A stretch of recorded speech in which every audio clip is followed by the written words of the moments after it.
देवी, शुंभा, तू काही काम होतं का? आम्ही आपले आभार मानण्यासाठी इथे आलो आहोत. आभार कशासाठी? महिषासुराच्या तावडीतून आम्हाला वाचवल्याबद्दल. तुम्ही अतिशय ठामपणे आमच्या पाठीशी उभ्या राहिलात. एकीकडे युद्धजन्य परिस्थिती आणि दुसरीकडे तुमचा भव्य दिव्य असा विशेष विवाह सोहळा, ह्या सगळ्याची तयारी. हे सगळं असताना तुम्ही आमचं ओझं का बरं बाळगावं? ते तुम्ही सहज फेकून देऊ शकला असतात.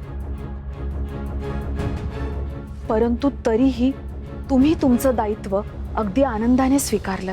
आपल्या सोबत आलेल्या माणसाचं ओझं नसतं, ती आपली शक्ती असते. आणि हे तू आम्हाला दाखवून दिलं.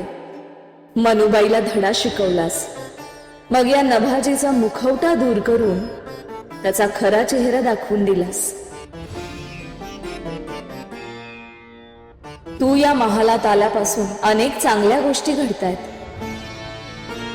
आमच्या विवाहाच्या तयारीत जे विघ्न आले होते ते सुद्धा दूर होत आहेत.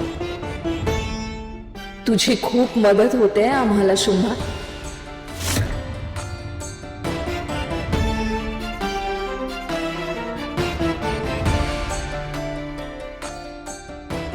काय पद्मा, हो की नाही?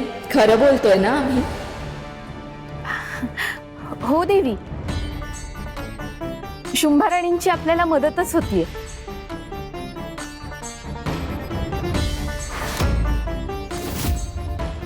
शुंभा, आता नको ते विचार डोक्यातून काढून टाक.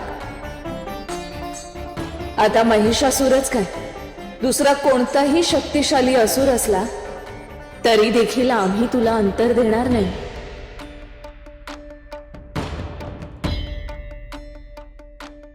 तू आमची खास सखी आहेस.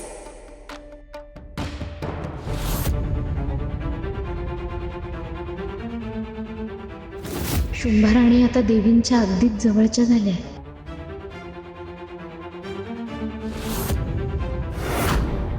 देवी, दरबारात योगेश्वरी देवीचे आगमन होत आहे.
तू अतिशय हुशारीने त्या धूर्त असुराचा अंत केलास. मी महिषासुराला संदेश सुद्धा पाठवला आहे. आता पुन्हा आपल्या वाटेला जाण्याआधी तो 10 वेळा विचार करेल.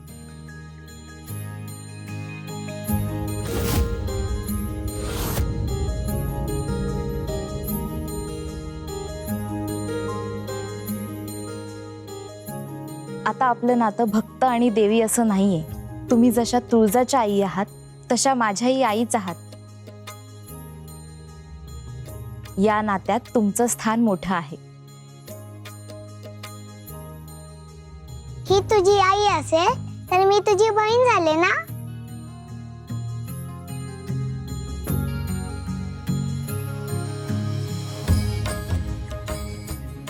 हो बरं बहिणाबाई. मग मला तुझ्या जयंती नगरीत फिरायला घेऊन जा. माझं नाव आंबा आहे, मग तुझ्या अंबाजोगाई मध्ये तर मी यायलाच पाहिजे ना. नाही ना? नक्की नाही.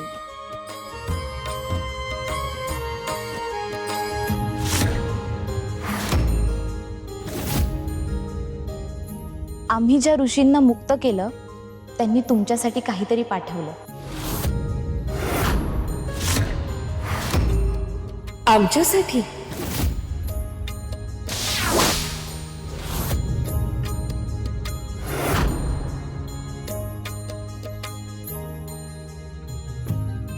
हे खास औषध आहे. तुझ्या शक्तीचा जो क्षय झाला आहे तो पुनर्स्थापन करण्यासाठी या औषधाची मदत होईल.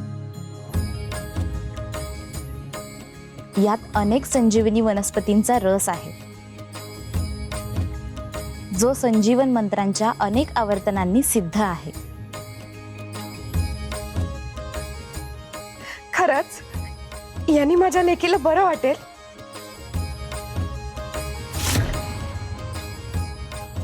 होय.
आता कसं वाटतंय तुम्हाला?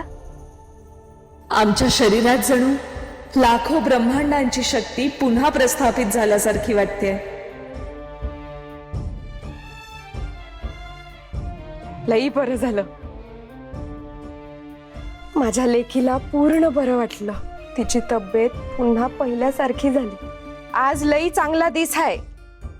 आज छान गोडाधोडाचं जेवण करते. आमरस करते. आमरस? अरे वा, आम्हाला आमरस फार आवडतो. मात्र आमच्या आंबाला फारसा आमरस आवडत नाही. ए ताई, काही काय? मलाही आवडतो आमरस, खूप खूप आवडतो. चला मग आज जेवणासाठी आमरस पुरीचा बेत करूयात. चालेल. महिषासुरा, अरे घात झाला. विषगर्भाचाही अंत झाला, अनर्थ झाला. आपला हल्ला निष्फळ ठरला. आम्हाला हे कळलंय दैत्यगुरु. या प्रकारचा संदेश वेगळ्या माध्यमातून आमच्यापर्यंत पोहोचवण्यात आला. आता पुढे काय करायचं हाच प्रश्न आहे. आणि त्यातूनही वाईट बातमी अशी आहे की तुळजाचा शक्ती संचय होऊन ती पुन्हा बलवान झालेली आहे. महिषासुरा, आता जे काही करू ते खूप विचारपूर्वक करावं लागणार. यापुढे जे काही करायचं आहे त्याचा विचार आम्ही केला आहे दैत्यगुरु. एक महाविध्वंसक योजना आमच्या मनात आहे. कोणती योजना? या क्षणी आम्ही कुणाला काहीही सांगणार नाही. योग्य वेळ आल्यानंतर त्रिखंडात प्रत्येकाला कळेल. आम्ही तुळजाच्या प्रासादात एक विध्वंसक विस्फोट घडवणार आहोत. आणि त्या विस्फोटाचा ध्वनी संपूर्ण त्रिखंडात ऐकू जाईल.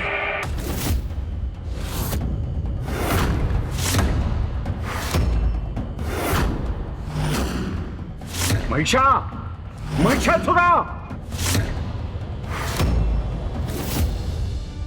अचलोमा, ही कुठली पद्धत आहे? नीट माहिती न देता हा असा निघून गेला.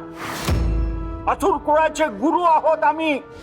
महिषासुराचं हे वर्तन असं माझ्याशी मला पटलेलं नाही. जी काही योजना ठरवलेली आहे ती मला सांगायला नको. दैत्यगुरु, अहो त्यांनी मलाही कोणती कल्पना दिलेली नाहीये. सम्राटने हा महाल सोडून तुळजा देवीच्या आश्रयाला गेल्यामुळे त्यांचा मोठा विश्वासघात झालाय. कदाचित यामुळेच त्यांचा कोणावरही विश्वास राहिलेला नाही. अरे पण असं करून कसं चालेल? आजपर्यंत आपण कितीतरी योजना एकत्रितपणे आखलेल्या आहेत, कितीतरी गुपित सांभाळलेली आहेत. तरीही शुंभाराणींच्या विश्वासघाताचा धक्का मोठा होता. आपण महिषासुरांना समजून घेतलं पाहिजे. त्यांना थोडा वेळ दिला पाहिजे दैत्यगुरु. तुझं म्हणणं खरं असलं तरी आम्हाला चिंता वेगळ्याच गोष्टीची वाटतेय. अशा अस्वस्थ मनस्थितीमध्ये महिषासुरानं कोणताही चुकीचा निर्णय घेऊ नये अशी आमची इच्छा आहे. देवीच्या महालात आपण नाभाजीला वेगळं रूप घेऊन पाठवलं आणि तो डाव आपल्यावरच उलटला. आता आपल्याकडून एक जरी पाऊल चुकीचं पडलं तरी युद्धा अगोदर आपल्यावर पराभवाची वेळ येईल. नाही, तशी वेळ येणार नाही दैत्यगुरु. मला महिषासुरांवर विश्वास आहे. तुझा विश्वास सार्थ ठरो ही आमची सदिच्छा आहे.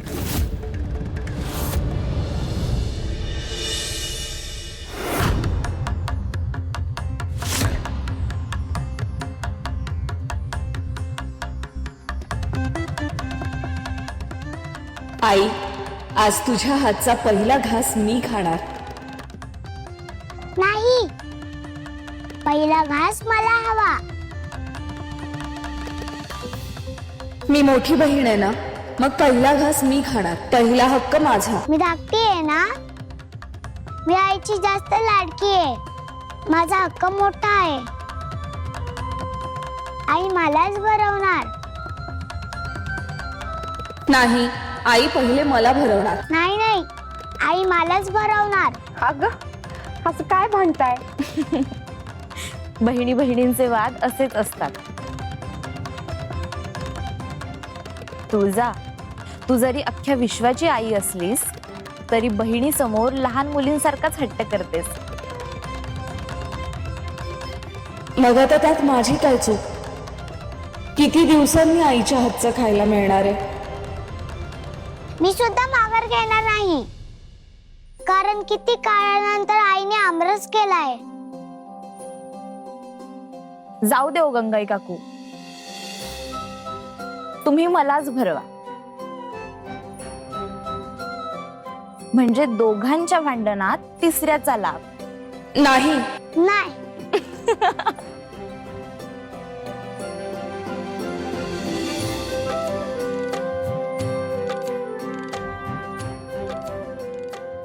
आमचं ठरलंय, आईच्या हातचा पहिला घास मी खाणार. पण त्याच वेळेस तुझा ताई पहिला घास मला भरवणार.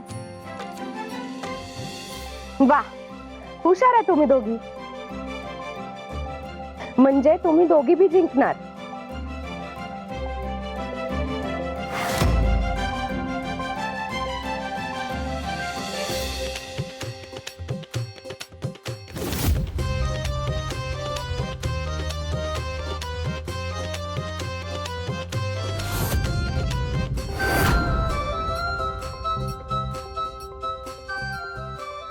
आई, तुझ्या हातचा आमरस किती दिवसांनी खाल्लाय. आई, तू पण बस ना जेवायला. नाही नाही, तुम्ही समजे जेवा, मग मी जेवेन. पद्मा, तुला बी भूक लागली असेल ना, तू पण बसून घे. हा, बसतेच. शुंभा, तू आलीस? ये जेवायला बस. आई, शुंभा आलीये बघ, तिला पण वाढ ना जेवायला. अगं मी पद्माला बस म्हणलं होतं.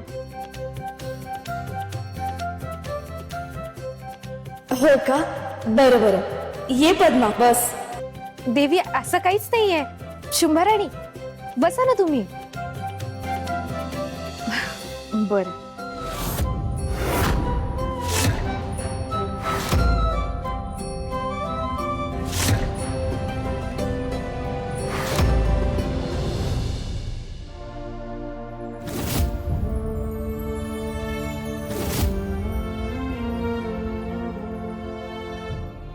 किती दिस झाले ग, तुला असं शांत बसलेलं बघितलं नाही. आई, आता शांत बसायला वेळच कुठे मिळतो. तू समद्यांसाठी लढतेस, पण एक प्रश्न विचारू का ग? विचार नाही. तू स्वतःसाठी कधी जगतेस ग पोरी? आई, तू आमची आई आहेस, माझी आणि अंबाची. तू स्वतःसाठी जगतेस का ग?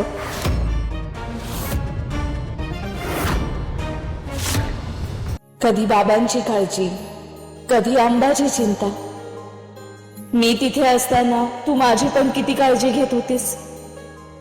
आमचं सगळ्यांचं सगळं काही करताना तू स्वतः जेवायला पण विसरायचीस ग. तुझं संपूर्ण आयुष्य आमच्यावरच खर्च झालंय. आत्ता विषय माझा नाही, तुझा चाललाय. मी काय म्हणते, आता काही काळ आईची भूमिका सोडून दे. आता लग्न जवळ आलंय, बास झालं आता. मी तुझ्या चेहऱ्यावरचं ओझं पाहिलंय. तू देवी म्हणून जगताना लई पाहिलंय. आता मला माझ्या मुलीच्या चेहऱ्यावर फक्त सुख बघायचं आहे बघ. आणि मग जगाचं काय? अगं इतक्या देवी आहेत की तुझ्या सोबतीला. कोणी बहीण म्हणून, कोणी सख्या म्हणून, त्या सांभाळतील की समद. पण त्यांना कोणीतरी हे सांगायला हवं. त्यांना हे सांगितलं तर त्या एकमेकींच्या सोबत राहून सगळं काही सुरळीत पार पाडतील. मी येत्या 2 दिवसात तातडीने युद्धाविषयी एक सभा बोलावते. अजिबात नाही. तुला देवींना भेटून या समध्या गोष्टींवर चर्चा करायची आहे ना, मग युद्धाच्या पार्श्वभूमीवर कशाला, लग्नाच्या पार्श्वभूमीवर करू ना. म्हणजे काय करायचं? येत्या 2 दिवसात तुझा ओवाळणीचा कार्यक्रम करूयात आपण.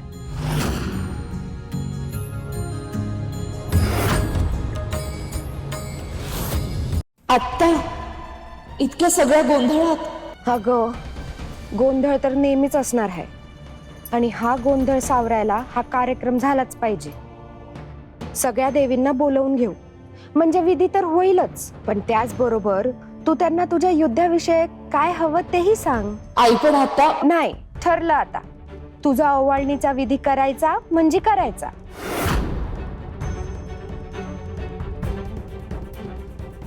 माझ्या ताईला सगळे देवी ओवाळणार. होय.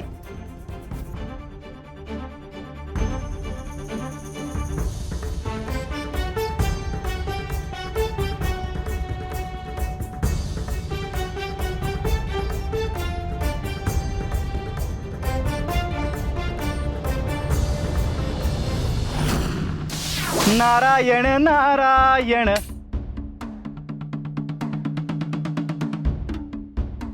प्रणाम प्रभू. प्रभू, तुळजा देवींवरचं संकट टळलेलं आहे. अहो, योगेश्वरी देवींनी त्या महाभयंकर विषगर्भ असुराचा अंत केलाय. नारायण नारायण. आम्हाला त्याची कल्पना आहे. देवींनी अष्टदिशा बंधन साकारताना अशा काही देवींची साथ मिळवली आहे की यात त्यांना यश मिळणार, यात काही शंकाच नाही. नारायण. प्रभू, अगदी योग्य बोललात. आता महिषासूर काहीच करू शकणार नाही. प्रभू, आता आपल्या आणि तुळजा देवींच्या विवाहाच्या सोहळ्यामध्ये कोणतंच विघ्न येणार नाही.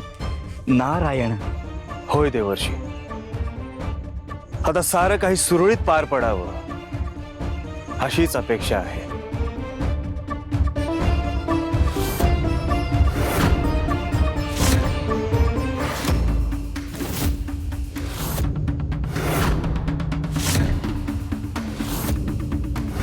आजपर्यंत मी तुळजाला जे हवं ते सगळं दिलं. तिने मात्र मला नेहमीच एका सेवकाचा दर्जा दिला. परंतु आता बस, मलाही देवत्व हवंय. आता मी सूड घेणार. प्रभू, काय झालं? एक विचित्र दृष्टांत. नारायण. देवींच्या अतिशय जवळची कोणीतरी व्यक्ती त्यांच्या विरोधात जाणार आहे. नारायण. ह्याचा नेमका अर्थ काय आहे आणि आदिशक्तीच्या खेळात ह्याचं नेमकं स्थान काय आहे, या सगळ्या प्रश्नांची उत्तरं आम्हाला शोधून काढायलाच हवीत. नारायण नारायण.